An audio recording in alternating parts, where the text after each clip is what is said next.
तो आज हम देखेंगे कि प्रकाश के परावर्तन में जो किरण आरेख बनाए जाते हैं वो किस प्रकार बनाए जाते हैं। तो किरण आरेख क्यों बनाए जाते हैं, तो सबसे पहले हमें ये जानना आवश्यक है कि किरण आरेख बनाने के लिए हमें क्या करना होता है। तो देखिए, किरण आरेख वस्तु की स्थिति ज्ञात करने के लिए बनाए जाते हैं जो कि हम दर्पण पर प्राप्त करते हैं, और कम से कम 2 किरणें आपाती हमें मिलनी चाहिए और परावर्तन का नियम भी संतुष्ट होना चाहिए। तो आइए सबसे पहले हम पहले नियम को देखते हैं। तो किरण आरेख का पहला नियम है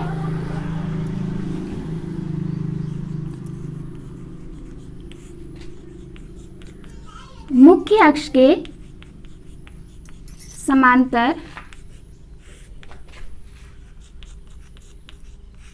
जाने वाली किरण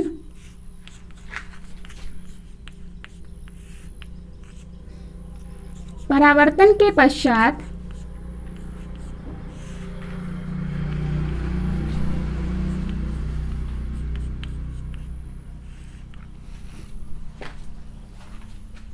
मुख्य अक्ष के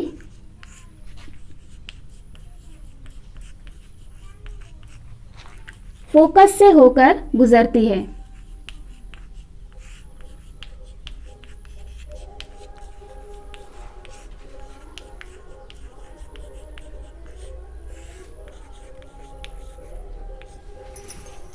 या तो फोकस से होकर गुजरेगी या फोकस से गुजरती हुई प्रतीत होती है। गुजरती हुई प्रतीत यानी कि वो उत्तल दर्पण में होगा, और यदि हम मुख्य अक्ष के फोकस से अगर गुजरती है तो वो अवतल दर्पण में होगा। तो चित्र के माध्यम से देख लेते हैं। ये हमने एक अवतल दर्पण लिया और यहाँ हम एक मुख्य अक्ष ले लेते हैं, यहाँ बिंदु P और यहाँ बिंदु C और F ले लेते हैं। तो यदि मुख्य अक्ष के समांतर कोई किरण आती है तो परावर्तन के पश्चात वह मुख्य फोकस से होकर गुजरती है। और यदि हम इसको उत्तल दर्पण में देखते हैं तो उत्तल दर्पण में हमारा फोकस दर्पण के पीछे होता है। यहाँ वक्रता केंद्र ले लेते हैं, तो हमें ऐसा प्रतीत होता है कि मुख्य अक्ष के समांतर आने वाली किरण परावर्तन के पश्चात इधर लौट जाती है, लेकिन हमें ऐसा लगता है कि ये फोकस से होकर आ रही है। तो इस प्रकार से उत्तल और अवतल दर्पण में जो पहला नियम है ये पूरा होता है। हम दूसरा नियम देखते हैं। दूसरा नियम ये है मुख्य फोकस से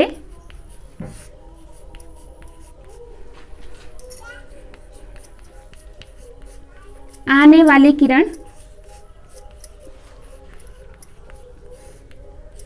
परावर्तन के पश्चात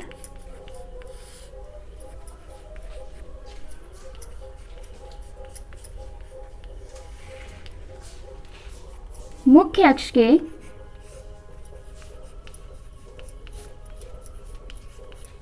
समांतर चली जाती है।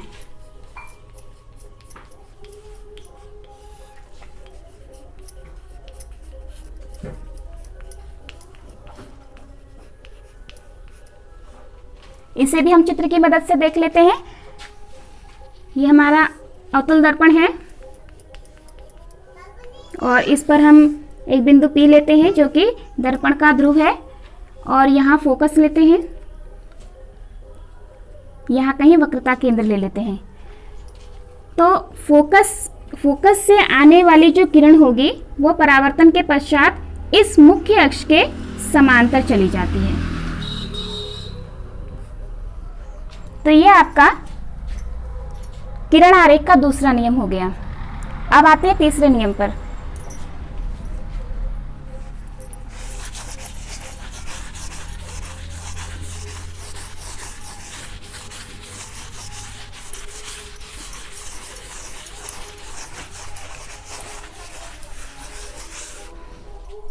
तो तीसरा नियम देखिए। तीसरे नियम के अनुसार वक्रता केंद्र से आने वाली किरण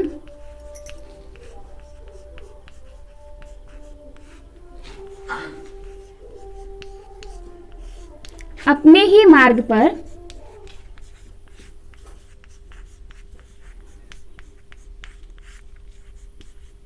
लौट जाती है।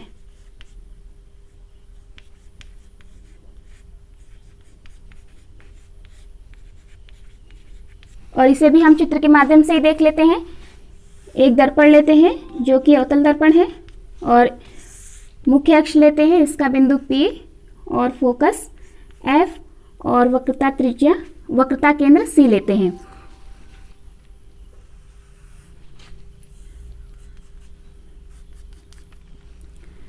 तो वक्रता केंद्र से आने वाली किरण परावर्तन के पश्चात अपने ही मार्ग पर वापस लौट जाती है। तो इस प्रकार से किरण आरेख के तीनों नियम पूरे होते हैं। अगली वीडियो में मिलते हैं अगले टॉपिक के साथ।